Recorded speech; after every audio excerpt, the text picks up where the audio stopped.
안녕하세요. 책 읽는 산골 중입니다. 엊그제 동지 잘 보내셨나요? 요즘은 동지 하면 그냥 팥죽 먹는 날 정도로만 알고 있는데요. 사실 우리 민족 명절이죠.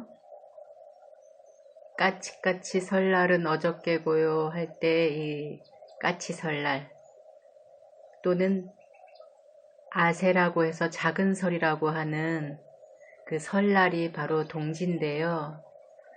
어둠이 꽉 찬 밤이 제일 길은 그 날이 지나면 노릇꼬리만큼 이제 해가 길어진다고, 그래서 새 해가 시작된다라고 봤기 때문에 작은 설이라고 하는 것 같습니다. 그리고 팥죽, 이 팥은 곡식들 가운데 붉은 빛을 띠는 곡식인데요. 이것은 붉음은 곧 밝음을 뜻하기 때문에 어둠을 물리치는 것으로 본 거죠. 그리고 그 안에 새알심이 들어가는 것은 또한 밝음으로 해와 같은 걸로 여겼기 때문에 그 새알을 나이만큼 먹었을 때 한 살을 먹는다라고 여겼던 것 같습니다. 저도 올해는 오시라 소리를 못했어요. 팥죽 드시러 오세요 소리를 못하고, 그냥 왜 올해는 오라 소리 안 해요 라고 묻는 분들한테만 별일 없으면 오세요 해서 팥죽을 좀 나눠 먹었는데요. 제가 크리스마스 캐럴을 좀 틀어놨었어요. 팥죽 드시러 오시는 분들이 들을 수 있도록. 그랬더니 웬 동짓날 크리스마스 캐럴이에요? 라고 물으시더라고요. 그래서 서양의 크리스마스가 동양의 동지고 동양의 동지가 서양의 크리스마스는 같은 의미다 라는 말로 그 어둠, 밝음을 설명해 드렸고요. 그 다음에 불교에서는 이날 불공을 드리는 의식이 있는데, 그것은 바로 내 안의 탐진치, 그러니까 욕심이나 성냄, 어리석음으로 인한 여러 가지 안 좋은 마음 기운들을 내가 잘 소멸하겠다라는 다짐의식을 하는 것이 곧 불공이다 라는 걸로 설명을 해드렸습니다. 서양의 크리스마스라고 한 것은요, 동지 무렵이 크리스마스죠. 크리스마스 때와 이렇게 때를 비슷하게 같이 하는데요. 서양에서도 이 어둠이 꽉 찬 것을 물리치는 것으로 말피를 뿌렸습니다. 우리나라 조상님들이 팥죽을 끓여서 집안 곳곳에 이렇게 팥죽을 뿌렸듯이 서양에서는 말피를 집안 대문이고 뭐 이렇게 곳곳에 뿌리는 의식을 했다고 해요. 그리고 메시아를 기다렸죠. 그런 거와 같은 의미로 동서양이 이름은 다르지만 어떤 같은 의미로 받아들인 것 같습니다. 그래서 올해 동지는 애동지라고 해서 팥죽을 쓰지 않고, 절에 다니시는 분들은 절에서 팥죽을 얻어다 드시는 걸로 이렇게 동지를 샜는데, 언제부턴가 애동지 때는 팥죽을 안 쓰고 팥시루를 해먹는다 뭐 이런 말도 있더라고요. 그 기원은 잘 모르겠습니다. 저도 언제부턴가 문화가 되어가고 있는 것 같아요. 예, 어쨌든 동지가 지났으니 이제 새해가 곧 다가오는데요. 코로나 이 방역 단계가 많이 격상이 돼서 연말 연시 모임이라든가 이런 송년 모임, 크리스마스 모임을 자제해달라는 문자가 계속 오고 있어요. 여기 시골도 이러할진데 도시는 더 심하겠다 싶은 생각을 했습니다. 어쨌든 건강한 연말 보내시고 건강한 연시 맞으시기를 바라면서 오늘 저는 계속해서 선생님 요즘은 어떠하십니까? 라는 아름다운 편지글을 14번째로 읽으려고 합니다.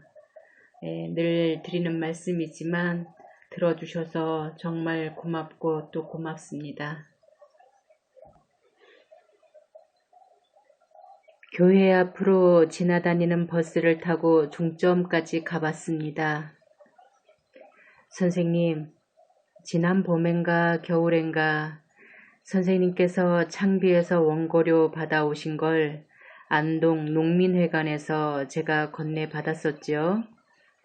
그런데 그걸 제 옷이 들어있는 라면 상자 깊숙이 넣어놓고는 그만 잊고 있었는데 어저께 가을 옷을 꺼내 입으려고 챙기다가 뜻밖의 그 돈봉투가 나왔습니다. 흡사 공짜로 주운 것처럼 가슴이 두근거리며 굉장히 좋아했습니다. 그런데 지난밤 꿈엔 어머니를 배웠어요. 언제나처럼 노동에 시달린 그 모습 그대로 다래끼에 인동꽃을 따 담고 개울물을 힘겹게 건너고 계셨어요. 아침에 일어나니 갑자기 허전하고 쓸쓸해서 무언가 잊고 있었다는 걸 느꼈습니다. 얼른 달력을 쳐다봤더니 짐작대로 어제가 바로 저의 45번째의 생일이었습니다. 이상하게도 이런 생일날은 까맣게 잊고 있다가도 꿈에 어머니가 나타나면 새삼 기억해 내게 되는 것이 거의 해마다 되풀이되고 있습니다. 일상의 작은 일들에서 벗어나려 아무리 애를 써도 인간이 지니고 있는 모든 감정에서 벗어나지는 못하는가 봅니다. 그래서 이렇게 선생님한테 편지 쓸 수 있는 구실도 만들어졌습니다. 얼마 전에 저희 교회 앞으로 지나다니는 버스를 타고 종점까지 가봤습니다.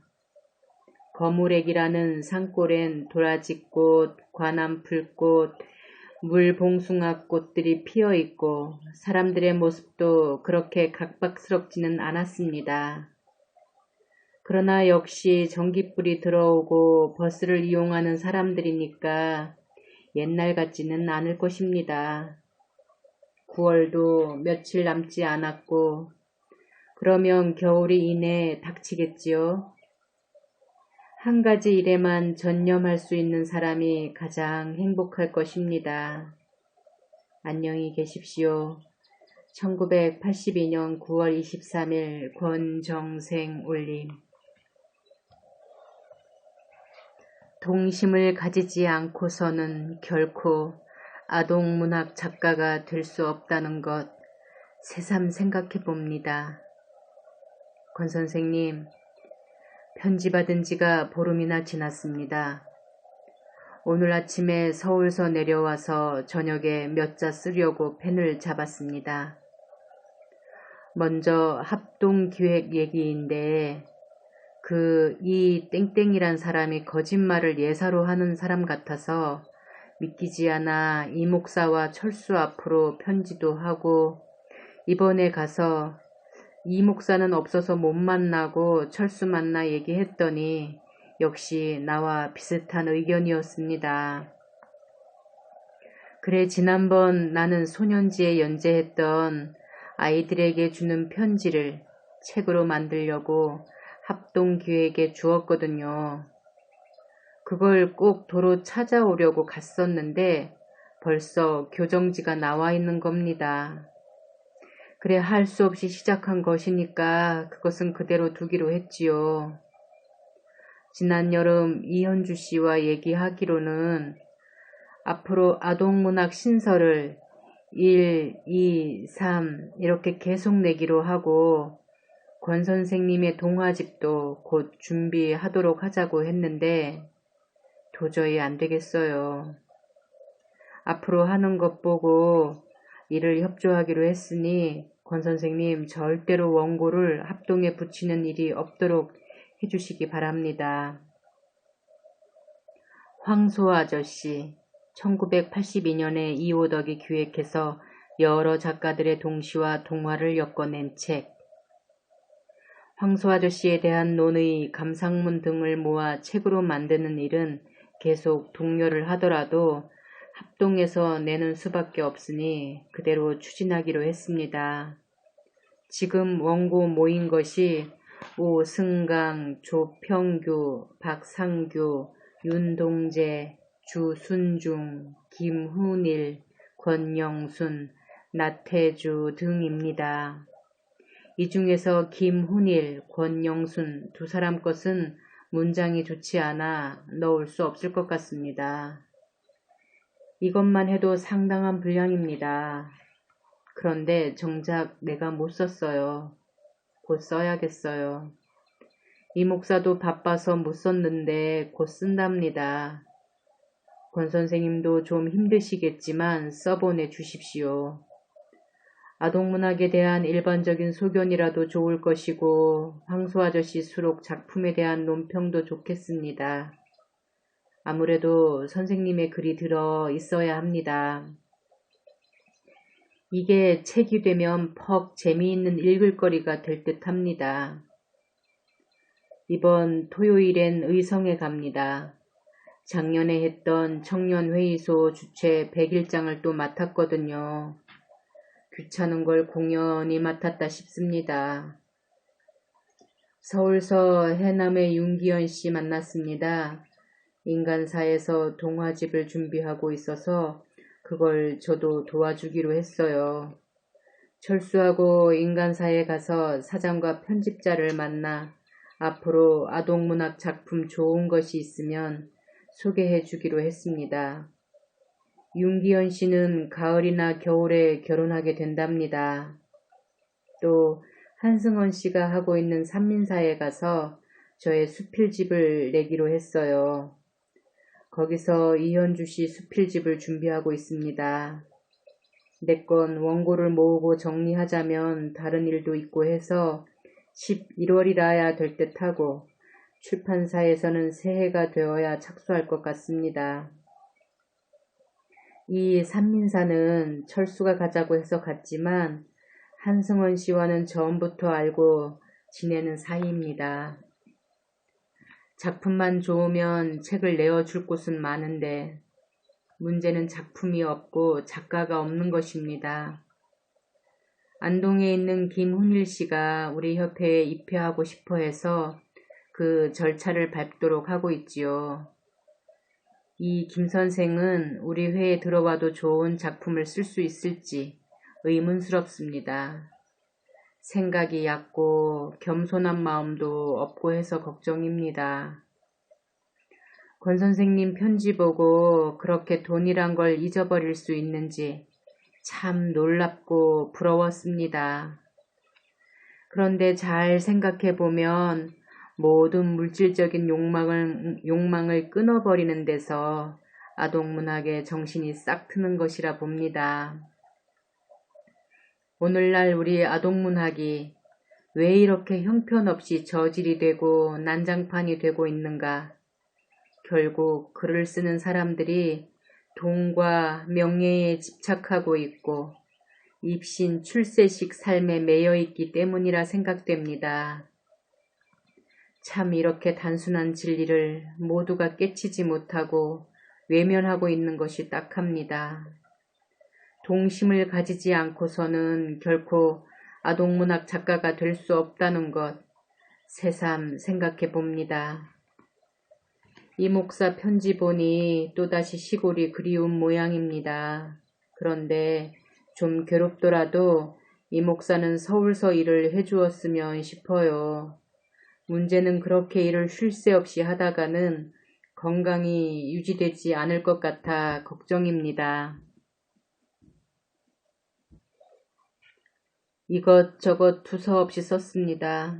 토요일 안동 강길에 그곳 가고 싶지만 100일장에서 나온 작품을 대구 가져와서 심사하기로 해서 어쩔 수 없습니다. 전용 앞으로도 오랜만에 편지 몇 자 쓰려고 합니다. 글쓰기도 이달에는 내어야 하고 그 밖에도 일이 밀려 또 한참 바쁘게 됐습니다. 앞에 말한 글 꼭 좀 부탁합니다. 요즘은 통증은 안 옵니까? 늘 걱정이군요. 1982년 10월 12일 밤 이오덕.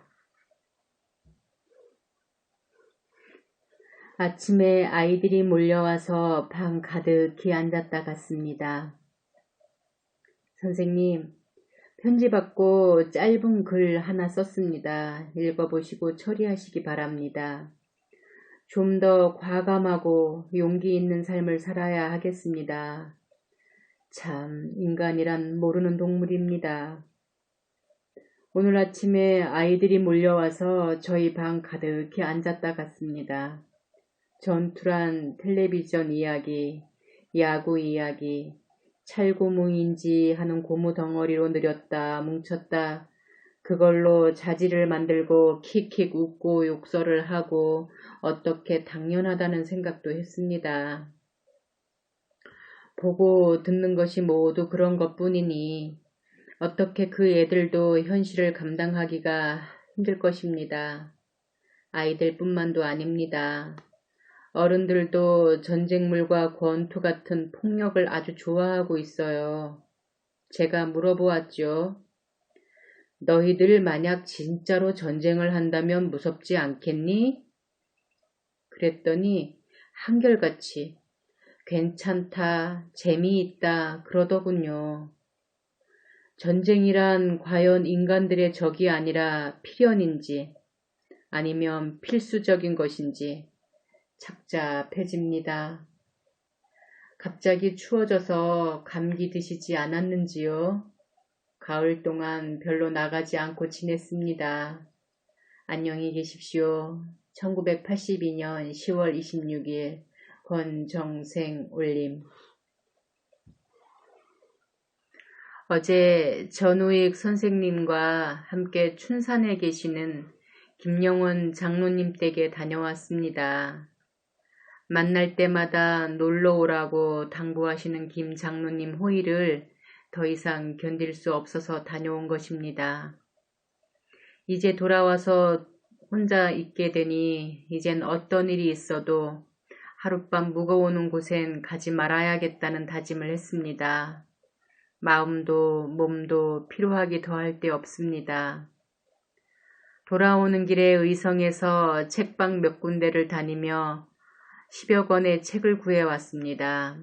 거의가 신간의 반액밖에 안 되는 묵은 책입니다. 제게 남은 즐거움은 책을 사는 것, 그리고 읽는 것 뿐입니다. 어릴 적부터 이루지 못한 욕구가 아직도 사유어지지 않고 책방만 보면 들어가고 싶고 한없이 사고 싶은 것입니다. 조금 아까 장 콕토의 무서운 아이들 몇 장을 읽었습니다. 프랑스 작가의 예민하고 섬세한 서술 문체가 마음에 듭니다. 8살까지 일본의 개화 도시인 도쿄에서의 성장 과정에서 어쩔 수 없이 저는 순수한 조선 아이가 될 수 없었던 것 같습니다. 건강을 위해서 많이 먹고 살도 쪄야겠지요. 그러나 배불리 먹은 다음의 감정 상태는 그야말로 돼지처럼 우둔해지고 말 것입니다. 어떻게 몸을 지탱시킬 수만 있다면 먹지 않고 살았으면 싶습니다. 선생님, 혼자 있을 때와 여럿이 어울려 있을 때와의 고독의 차이를 어떻게 느끼시는지요? 저는 차라리 혼자서 쓰러질지라도 역시 군중 속에서 도망칠 것입니다. 요즘 자꾸 사람들에게 시달림을 받고 있다는 생각을 했습니다. 성서보다 자연이 더 많이 가르쳐주고 마음에 평안을 줍니다. 겨울 방학에는 안동에 오시겠지요? 그리고 선생님, 초가 3간 우리 집의 스크랩을 찾을 수 없을까요? 찾아서 몇 군데 고쳐보고 싶습니다. 언제 서울 가시거든 알아보시고 수고스럽지만 찾아주시기 바랍니다. 몽실 언니는 새 가정에 내년도에도 계속 연재하기로 했습니다. 철수한테 편지 왔는데 몹시 아픈 모양입니다. 어서 회복되어야 할 텐데 병으로 괴로움을 겪는 건 누구든 제 일처럼 안타깝습니다. 안녕히 계십시오. 1982년 11월 16일 권정생 올림. 혼자 계시고 싶다 했지요? 나도 그래요. 권 선생님, 지난번에 황소 아저씨에 대해서 쓰신 글을 잘 받아 읽고는 편지를 못 썼지요. 이번에 또 편지를 받고 내 게으름과 무정함을 생각했습니다. 전형한테도 자주 편지하고 싶은데 왜 이렇게 편지 쓸 여유가 안 나는지 오늘은 내가 하는 일을 좀 거들어줄 아이 하나쯤 있으면 좋겠다는 생각을 해보았지요. 그런데 내가 하는 일을 멋이고 남에게 맡길 만한 것이 없네요. 결국 재간이 없어서 일을 빨리 처리 못하는 나 자신을 원망할 수밖에 없습니다. 또 구질구질한 일들은 싹 걷어치워버려야 하는데 그게 잘 안됩니다. 앞에서 게으름이라 했지만 사실 게으름은 아닌 것 같아요. 며칠 전 서울서 다녀왔습니다. 대한교련에서 연구대회가 있어 거기 가서 교육 얘기 잠깐 하는 것이었는데 그 일로 다른 볼일도 좀 볼 수 있었어요. 합동기획에서 낸 황수 아저씨는 반응이 좋은 것 같습니다. 뒤따라 내기로 한 논문 감상문집은 이제 어지간히 모였습니다.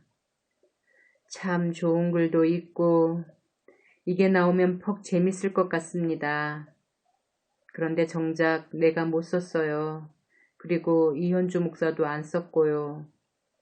두 사람만 쓰면 곧 편집을 해서 넘기려고 합니다. 이철수가 디스크란 병으로 꼼짝 못하고 누워있어서 가봤지요. 요샌 그 병에 걸린 사람이 많은 모양입니다. 이영호도 그 병으로 전에 고생을 했는데 요즘도 가끔 눕게 된다고 하더군요. 철수는 그래도 누워서 창비에서 나오게 될 신경림 씨가 쓴 백범전기의 사파를 연필로 그렸는데 그걸 봤어요. 역시 철수는 재주가 있구나 싶었어요. 철수 집에 갔던 저녁에 이 목사도 거기 오고 또 어떤 출판사에서 아동물을 기획하고 있는 사람들 셋이 와서 여러 가지 얘기를 나누기도 했습니다. 내가 전에 외관에 있는 분도 출판사에다 아동문학 선집을 내어보라고 권했더니 거기서 꼭 내도록 해달라고 하더군요. 그래서 아직 손을 못 대고 있는데 이번에는 서울서 내가 제의하지도 않았는데 까치에서 여러 권 그런 것을 내어보고 싶어 해서 좋은 작품을 찾아내어 작가의 허락을 얻어서 책으로 엮는 것인데 까치에서도 그렇게 하고 싶어 합니다. 이걸 만들자면 많은 동화집을 읽고서 그 중에서 가려내는 작업을 해야겠지요. 까치에서는 동화집을 3권, 동시집을 1권 이렇게 내고 싶어 합니다. 권 선생님이 동화집을 많이 보셨을 테니까 이 일을 전담하시든지 저와 같이 할 수 있게 좀 힘을 보탤 수 없을까 싶습니다. 하도 바빠서 책 읽을 시간이 잘 안 나서 그렇습니다. 힘이 안 돌아가시면 참고 될 얘기라도 좀 해주셨으면 합니다. 초가 3간 우리 집을 고쳐 써보고 싶다고요? 나한테 그걸 모아 책으로 메어둔 것이 있으니 이걸 드리겠습니다. 그런데 종로 서적에 준 걸 찾아와야겠네요. 어떤 부분을 고치려고 하시는지. 참, 서울서 이철수 얘기 들으니 선생님이 아주 많이 편찮다면서요? 그걸 전혀 모르고 있었으니 몸에 이상이 있으시면 꼭 연락해 주셔야 합니다. 가만히 혼자 참고 있어서는 안 돼요.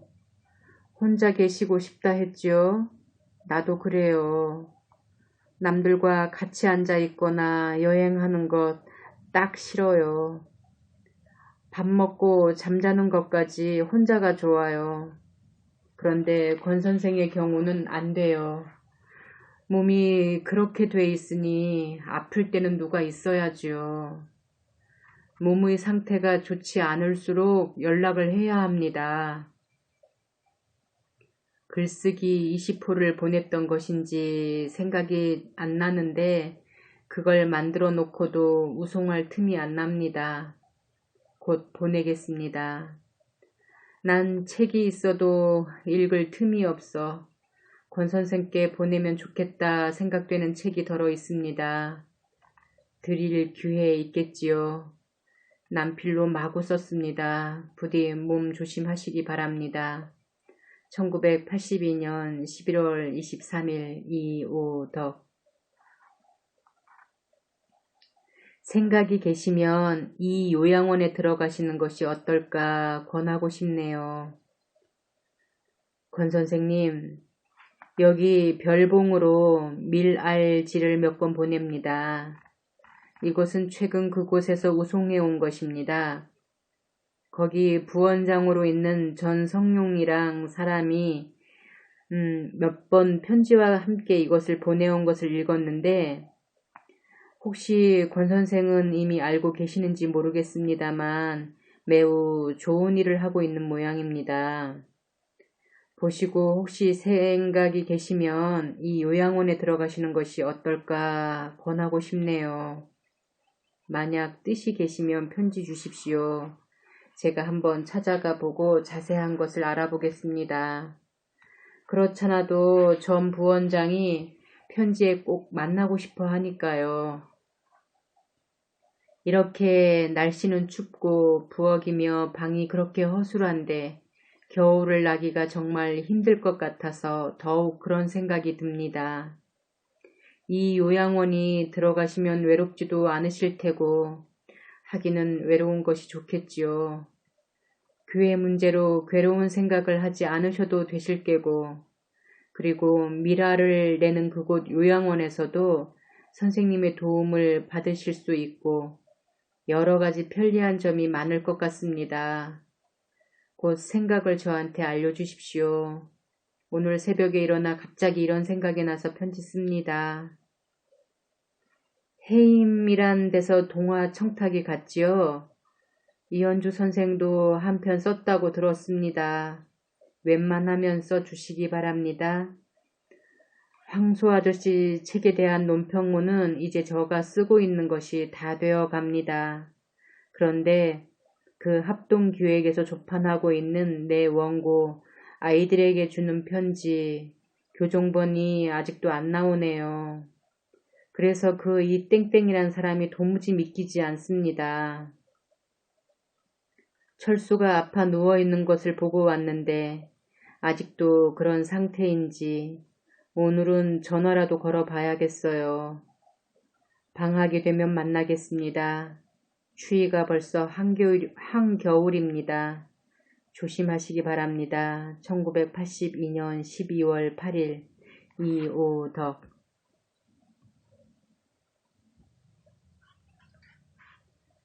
선생님도 텔레비전에 좀 관심을 보여주셨으면 합니다. 선생님, 편지 잘 받았습니다. 대구 요양원 문제는 천천히 생각해 보겠습니다.